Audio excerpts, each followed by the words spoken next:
어제 이재명 저 후보도 어제 기자회견 그 대선 출마 선언 후 첫 공식 기자간담회로 알고 있는데 그렇죠. 첫 기자간담회에서 이 사법개혁하고 검찰개혁 문제를 특별히 언급을 했단 말이에요.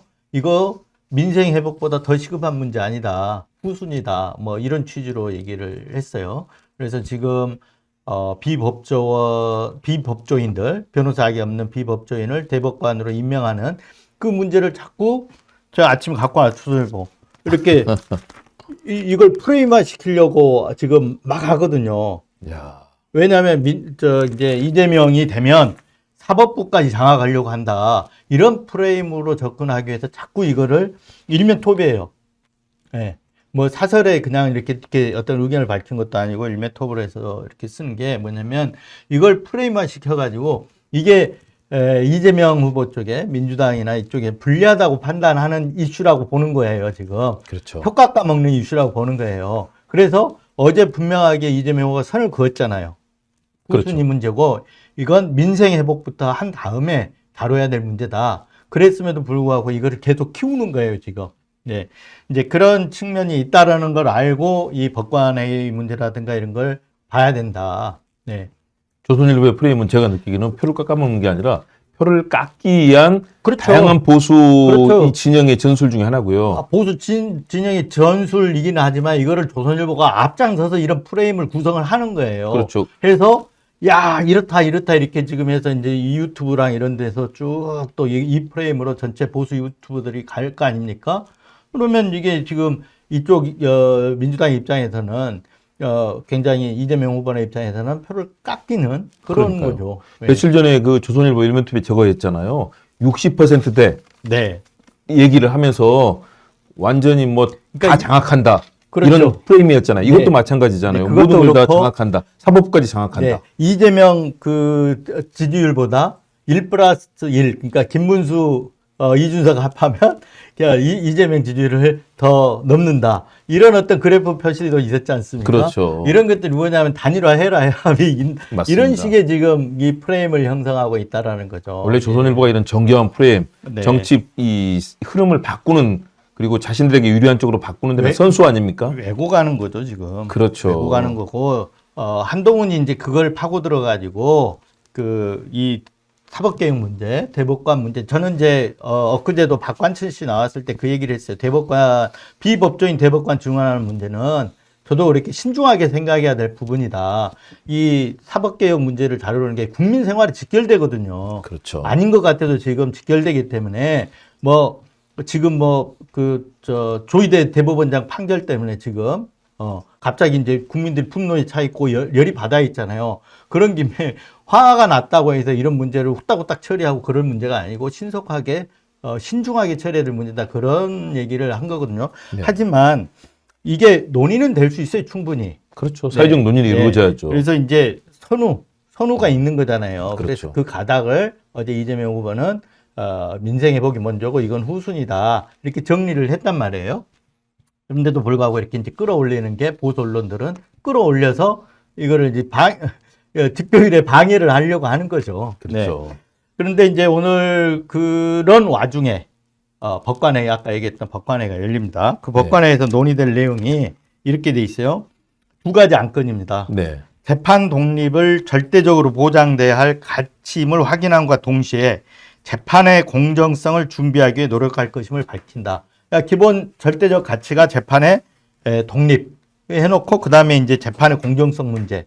재판의 독립이 우선한다라는 거죠. 그렇죠. 네. 그리고 두 번째는 특정 사건의 이례적 절차 진행으로 사법에 대한 신뢰가 흔들린 것을 인식하고 사법의 어떤 신뢰가 흔들린 것은 인정한 거예요. 이 특정 사건이라는 거는 여기서 말하는 특정 사건의 이례적 절차라는 거는 조희대 대법원장이 이재명 후보의 선거법 사건을 며칠 만이죠. 이례적으로 초고속 번개불에 초고속이죠. 콩고 먹듯이 지금 전원합의 판결을 한 거 아닙니까? 9일 만에 9일이죠. 주심이 정해진 지 9일 만에 한 네. 거죠. 네.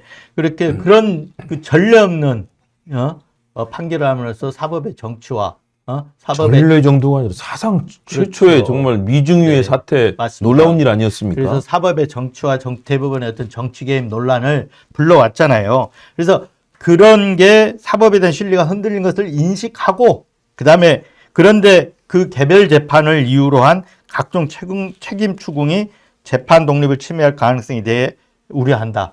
그러니까 다루기는 다 다루는데 아까 얘기했던 재판 독립 그리고 사법 신뢰 그리고 그 아까 개별 사건에 대한 그렇죠. 어떤 정치 개입 문제라든가 이런 걸 다루긴 다 다루는데 뭘 우선하냐? 재판 독립을 우선 먼저 내세웠어요. 그래서 지금 이제 법관회에서 안건을 어떻게 채택할 건지도 굉장히 주목되는 부분이거든요. 네. 아까 조희대 대법원장 사법의 신뢰를 훼손한 절차잖아요. 그렇죠. 누가 봐도 이 과거의 어떤 전례를 따른 절차도 아니고 완전 이재명 후보의 어떤 자격을 박탈하기 위해서 국민의 어떤 주권 행사 권리를 빼앗기 위해서 뭐 이 박탈하기 위해서 그렇죠. 이런 어떤 의도가 엿보이는 재판이었단 말이에요.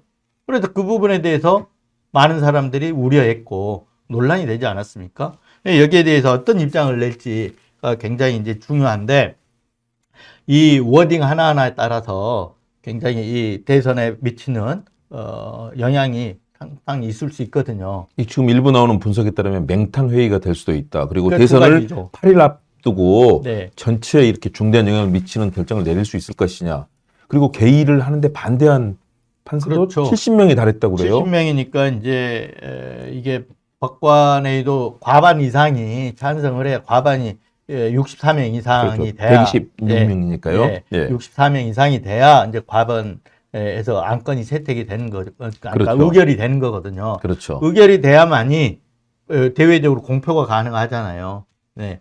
그런데 이제 그러다 보면 아까 제가 말씀드렸고 우리 김 박사님도 얘기했지만 이 대선에 미치는 영향들이 있기 때문에 이걸 맹탕회의가 되거나 아니면 오늘 뭐 논의는 하되 어떤 의결을 갖다가 대선 이후로 미룰 수도 저는 있지 않나 이런 그렇죠. 생각은 해봅니다. 이게 임시회잖아요. 네. 정기회가 두 번 있는데 이거는 특별하게 지금 이번 사안의 그렇죠. 중대성을 생각해서 네. 한 건데요. 그렇다면은 아무래도 대선에 미치는 영향을 고려해서 방금 네. 얘기하신 방향으로 갈 가능성도 배제할 수는 없을 것 같아요. 네. 근데 이제 기본적으로 하나 좀 그 우리가 생각해야 될 부분은 이 법관들의 어떤 인식이에요.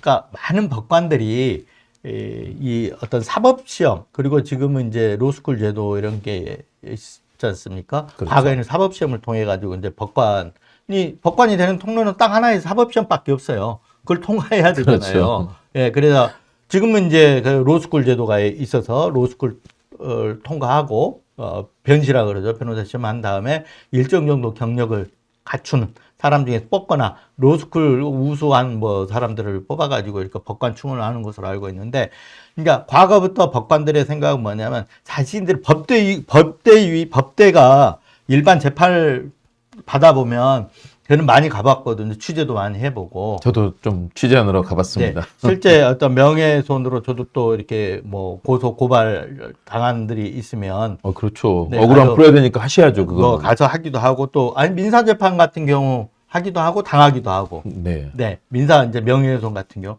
그러면 가서 보면 법대 유예 재판 법대가 높지 않습니까? 그렇죠. 네, 근데 법대만큼의 그 높이에 그만큼은 높은 위치에 있다고 생각하는 게 아니라 법관들은 신의 위치에 있다고 생각해요. 이 관심법이라고 그러지 않습니까? 그러니까요. 지난번에도 관심법이었잖아요. 조희대 대법원장이 그 선거법 위반 판결할 때 유권자가 어떻게 생각하는지에 따라서 뭐 유권자가 그 뭐 예를 들어서 그 지난번에 그 선거법 위반 판결하면서 사진이 조작됐다 그랬는데 골프를 안 쳤다. 유권자들은 골프를 안 쳤다는 식으로 생각을 한다. 그러면서 지금 유죄 취지로 파기 환송을 했잖아요. 그렇죠. 유권자의 마음을 유권자의 인식, 선거인의 인식 이렇게 말은 하고 있지만 이게 어떤 증거 없이 마음을 들여다본 거 아닙니까? 결국은 그분이 네. 조이대라는 네. 그리고 그 분들의 마음이었던 네. 거죠. 유권자의 마음과는 관계가 없었던 거 아닙니까? 아까 말했던 그 연장선 관련이 없는 거죠. 유권자들이 물론 조희대 대법원장이 얘기한 식으로 인식하는 유권자도 저는 있었을 거라고 그렇죠. 봐요. 그럴 분들도 네. 있겠죠. 근데 어떻게 전체 유권자들이 거기에 다 그렇게 생각하느냐? 그건 아니에요. 왜냐하면 그때 그 소수 의견으로 나왔잖아요. 다의적으로 해석될 수 있는 부분이 있잖아요. 그렇죠. 타의적으로 해석된다면 그거는 유죄라고 할 수가 없는 거잖아요. 그럼요. 네. 그럴 때는 그런 결론을 내려서는 안 되는 거잖아요. 그렇죠. 그러니까 이제 그런 부분에 대한 어떤 아까 얘기했던 대로 이제 절차도 그렇고 내용도 그렇고. 그렇죠. 네. 그런 문제들이 이제 제 이 얘기를 왜 꺼내냐면 법대 아까 얘기를 했었는데 법관들은 기본적으로 법대 위에 있으면 신의 영역에 있다고 생각을 해서 마음도 들여다보고 우리가 다 할 수 있다 이렇게 생각하는데 이게 이제 법관 충원을 아까 말했던 대로 사법시험 이런 걸로 하다 보니까 사회 경험 없이도 바로 법관부터 시작한 사람들이 많잖아요. 연수원 나와가지고 법관대. 그러다 보면 법관하고 나와서 변호사 한 분들 얘기를 저희들은 이제 취재하면 많이 들어보잖아요. 완전히 사회 나와는 다르다는 거예요. 예. 그러니까요. 다르다는 거는 뭐냐면 이 자기가 법대 위에서 진짜 신처럼 판단했던 과거의 그런 사건들이 좀 지금 보면 달라질 수도 있겠다라는 생각을 한다라는 거죠. 그렇죠. 네. 그만큼 이 어떤 사회의 어떤 경험이라든가, 이렇게 그러면서 또 신뢰도 쌓고 경험도 있고 또 전문적인 어떤 지식도 갖추고 이런 분들이 이제 법관을 해가지고 해야 된다는 얘기들은 과거부터 쭉 있었기 때문에 이런 어떤 사법개혁 논의가 되면 법관들은 어떻게 충원할 것인가 이런 문제도 당연히 뒤따르게 되거든요. 그래서 저는 그 중에 하나 비법조인 아까 제가 말씀드렸죠. 저는 거기에 대해서 그렇게 공감하지는 않아요. 하지만 논의는 충분히 될 수 있거든요. 논의도 되고 지금 대법관을 뭐 100명까지 늘려야 된다. 뭐 하지만은 저도 그렇게까지 필요한가 이런 생각은 해보지만 예를 들어서 신속하게 재판을 통해서 구제 받으려고 하면 대법원 재판도 빨리 이루어져야 되잖아요. 그렇죠. 몇 년씩 걸려서 전혀 재판이 그래서 중원 논의도 필요하긴 하거든요. 네. 근데 얼마만큼 늘릴 것인가 이런 부분도 또 논의가 돼야 되고 그러려고 그러면 이 논의해야 될 게 한두 가지 아닌데 이렇게 빨리 지금 법안 내가지고 빨리 통과시키고 후다닥 처리하고 무슨 뭐 전격적으로 할 일은 아니다라는 게 저 이제 생각이 사회적 합의와 수기 기간도 필요하죠. 말씀이죠. 네, 네. 굉장히 필요하죠. 신속하고 신중하게 해야 되는 거고 네. 그런 차원에서 저는 여러 번 얘기 드렸는데 그런 차원에서 좀 많이 우려를 했어요. 민주당이 법안 발의를 해가 지금 선거를 치르고 있는데 법안 발의해가지고 뭐가 될 것처럼 하니까 이게 논란이 그쪽으로 가버리잖아요. 프레임이. 네. 그렇죠. 그런데 어제 이제 정리를 이재명 후보가 정리를 한 거죠. 네. 그래. 근데 하여튼 법관에 그래서 주목이 된다라는 말씀을 드리고 그리고 또 하나는 이제 재판 독립을 얘기를 하는데 어떻게 사법 신뢰가 없이 재판 독립이 되겠습니까? 그렇죠. 판사를 믿지 못하는데 누가 수긍하겠습니까? 여러 번 저희들이 얘기했지만 법관의 어떤 권한, 권력 이런 것들은 다 주권자인 국민들이 위임해 준 거잖아요. 그렇죠. 위임해 준 권력이거든요. 그래서 그런 위임된 권력이라는 걸 충분히 자각하는 게 제일 중요하거든요. 자각한다 그러면 뭐냐? 재판을 공정하게 해야 되는 거고 신뢰, 보이는 모양새도 신뢰가 가야 되는 거거든. 절차도. 그렇죠. 예, 내용도 중요하지만 절차도 굉장히 어떤 신뢰가 밖에서 보기에도 저게 신뢰할 만하다 이렇게 보여줘야 되는 거거든요. 네. 그런 점에서 조희대 대법원장이 지난번 어떤 전원합의체 9일 만에 파기환송 유죄치 파기환송 결론 난 것들은 그렇게 신뢰를 받을 수가 없는 거죠. 그런 측면에서 보면. 네.